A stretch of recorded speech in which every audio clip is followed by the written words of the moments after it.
देखिए, आम आदमी पार्टी जो है वो हमेशा से सॉफ्ट हिंदुत्व की तरफ चली गई है, ऐसा लगता है। क्योंकि उन्होंने जिस तरह से बयान दिया था 19 अक्टूबर 2022 को कि हम स्कूल की, शिक्षा की, अस्पतालों की बात करेंगे, बाकी चीज़ों से हमें कोई मतलब नहीं है, जिसको मतलब है वो इन सब बातों में बात करे। ये जो बिल्किस बानो का केस हुआ था, उनका बयान ये था। इसका मतलब ये है कि उनको अल्पसंख्यकों से, मुस्लिम वर्ग से क्या मतलब है। ये तो देखा जाए तो अरविंद केजरीवाल भी आरएसएस को चिट्ठी लिखते हैं। भाई क्या नाता है आरएसएस को चिट्ठी लिखने का? क्या है, कोर्ट हैं वो? क्या है वो? इसका मतलब आपका उनसे बहुत गहरा नाता है, आम आदमी पार्टी का। तो अब क्या तैयारियां लेकर आ रहे हैं आप मैदान में, क्योंकि काफ़ी समय से जो कांग्रेस पार्टी। देखिए, जैसे जैसे अभी सलमान खुर्शीद साहब ने कहा, हमारे बड़े सीनियर नेता हैं, हम लोग जनता से डायरेक्ट जुड़ते हैं, क्योंकि आज़ादी से हम चले आ रहे हैं, जनता से जुड़ के चले आ रहे हैं ना।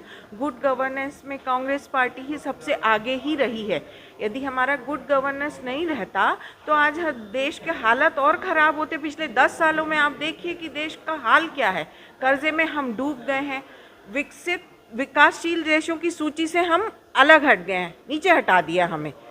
वर्ल्ड बैंक कहता है कि अब आपने जितना कर्जा ले लिया है और आपकी भारत की जो आर्थिक स्थिति है वो आप अमेरिका का 1/4 भी आप 75 साल में पूरा करेंगे। तो ये सवाल और ये सोचने का विषय तो अब भाजपा सरकार का है, केंद्र में बैठी भाजपा सरकार का है। और आम आदमी पार्टी का दिल्ली का जहाँ तक सवाल है, तो दिल्ली में कल खुद ही केजरीवाल बोल रहे थे कि मैं ये नहीं वादा पूरा कर पाया, वो नहीं। आपके पास कम से कम 11 साल आप रहे और फिर आप उसके बाद ये सवाल करोगे तो ये तो बहुत ही मजाक लगता है।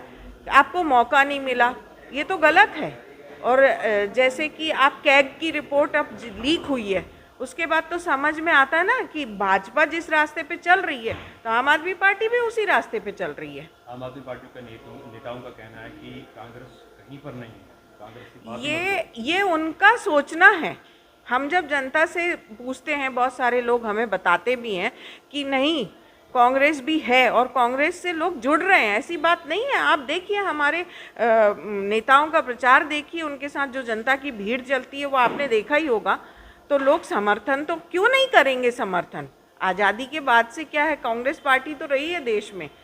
कहेंगे कि हम जितना भी अच्छा हम कर सकें दिल्ली के लिए, उतना अच्छा हम करने की पूरी कोशिश करेंगे। जैसे कि हमने जितनी सारी भी योजनाओं का हमने घोषणा की है, और वो हम पहली ही बैठक से शुरू कर देंगे उस पर काम करना। हमारा ये नहीं है कि प्रॉमिस करो और छोड़ दो। जैसे कि अभी देखिए, कल हम बात कर रहे थे, कितने 52,000 घरों को अभी तक अलॉटेड ही नहीं, खंडर बन गए वो। मतलब केजरीवाल कह रहे हैं कि उनको मुख्यमंत्री आवास योजना करो। मतलब ये दोनों जो है ना, इनकी नूरा कुश्ती चल रही है, भाजपा की और आम आदमी पार्टी की।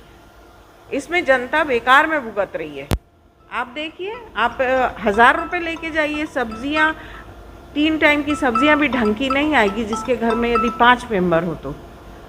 महंगाई आसमान छू रही, तो केजरीवाल साहब को जवाब देना चाहिए इस बात में। हम तो जनता से यही कहेंगे कि ज़्यादा से ज़्यादा कांग्रेस पार्टी को वोट कीजिए, क्योंकि हमारा संगठन बहुत पुराना संगठन है और हम भारत में हमने शासन हमारी पार्टी ने किया है और बहुत अच्छे और बहुत खूबसूरती से किया है, और जनता के सुख दुख में हमेशा खड़ी रही है हमारी पार्टी। देखिए, हर दिन दिल्ली की जनता को इस बात का आभास हो रहा है कि जो वैभवशाली और गौरवशाली दिल्ली की विरासत थी, जिसमें शीला दीक्षित जी के समय काम हुआ था, वो समय वापस लाना चाहते हैं लोग। इसलिए कांग्रेस को बहुत अच्छा प्रतिसाद मिलने लगा है।